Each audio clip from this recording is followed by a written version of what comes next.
তুই কে রে? তুই আমার গায়ে হাত তুললি আর তোদের এত বড় সাহস কিভাবে হলো? আমার বাসার দরজা ভেঙে ভিতরে ঢুকছস? এই চুপ! তোর বেয়াদব স্বামীটাকে আগে ডাক। ডাকবো না, একে তো দরজা ভেঙে ভিতরে ঢুকছে আবার আমার সাথে চিল্লায় কথা বলতেছে। একদম চুপ। কি বলছ তোরে? তোর স্বামীরা ডাকতে কইছে না? তাড়াতাড়ি ডাক, তাহলে কিন্তু আরেকটা দিন। শুভ, শুভ দেখো তো দরজা ভেঙে কে যেন ভিতরে আসছে। কই তুমি? তাড়াতাড়ি আসো। কি ব্যাপার? তোরা কারা?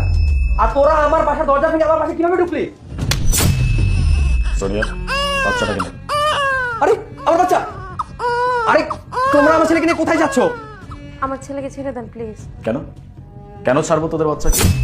আমি না বুঝতে পারতেছি না তোরা এই বাচ্চাটার জন্য কেন এত রিকোয়েস্ট করতেছিস। আরে আজ বাদে কাল তোদের ভবিষ্যতের সমস্যার মূল কারণ হবে এই বাচ্চা।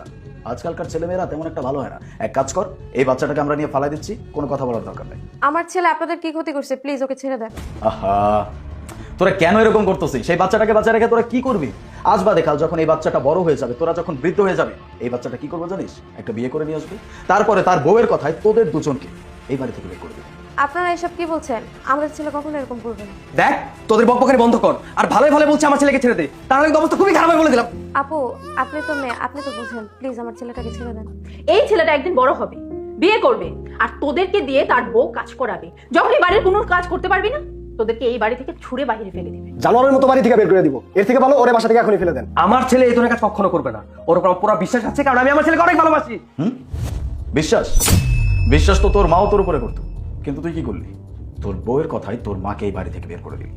মা?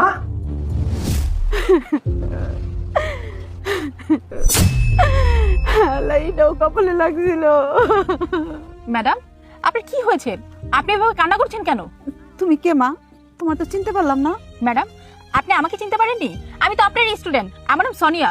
আর কি হয়েছে, আপনি এভাবে কান্না করছেন কেন? কি বলবো মা, আমার ছেলে আর ছেলের বউ বাসা থেকে আমার বাইর করে দিছে। বাসা থেকে বের করে দিয়েছে? কিন্তু কেন? মারে কি বলবো, আমার ছেলে অফিসে যাওয়ার পর আমার ছেলের বউ বাড়ির সব কাজকর্ম আমার দিয়া করায়, আমারে ঠিক মতো খাবারও দিত না।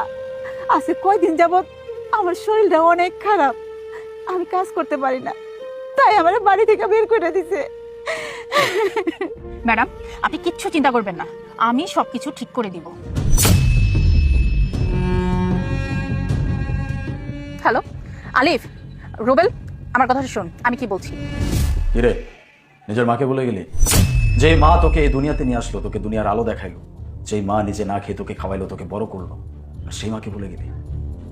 মনে করে দেখ, তোর বাবা মারা যাওয়ার পর তোর মা তোকে কত কষ্ট করে লালন পালন করেছে, কত কষ্ট করে তোকে বড় করেছে, আর তুই সেই মাকে দূরে ফেলে দিয়েছিস। কি এই দিনটার জন্য যে তুই একদিন তোর বউয়ের সাথে মিলে তোর মাকে বাড়ি থেকে বের করে দিবি? সামান্য কিছু সময়ের জন্য তোর সন্তানকে আমরা নিয়ে নিচ্ছি। আমরা বলছি যে তোর সন্তানকে এখান থেকে নিয়ে গিয়ে বাইরে ফেলে দিবো, তাতে এত খারাপ লাগতেছে? হ্যাঁ, দিলে লাগছে?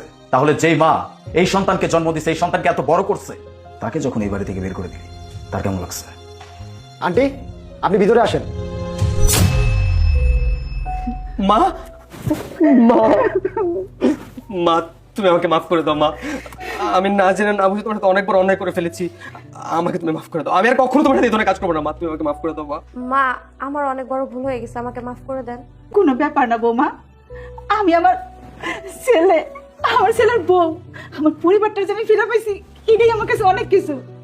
বাবা, তোমাকে অনেক ধন্যবাদ, তুমি আমার পরিবারটাকে আমার কাছে আইনা দিছো। না না আন্টি, আমাদেরকে ধন্যবাদ দেওয়ার কিছু নাই। আমরা যেটা করছি সেটা আমাদের মনুষ্যত্ব বোধ থেকে করছি। আর এই যে তোরা, তোদেরকে সাফ সাফ বলে দিতেছি, আজকের পর থেকে যদি এই মানুষটার উপরে, মানে তোদের মায়ের উপর কোনো প্রকার কোনো খারাপ আচরণ বা অন্যায় অত্যাচার হয়, তাহলে কিন্তু সেদিন তোদের আর কোনো নিস্তার থাকবে না।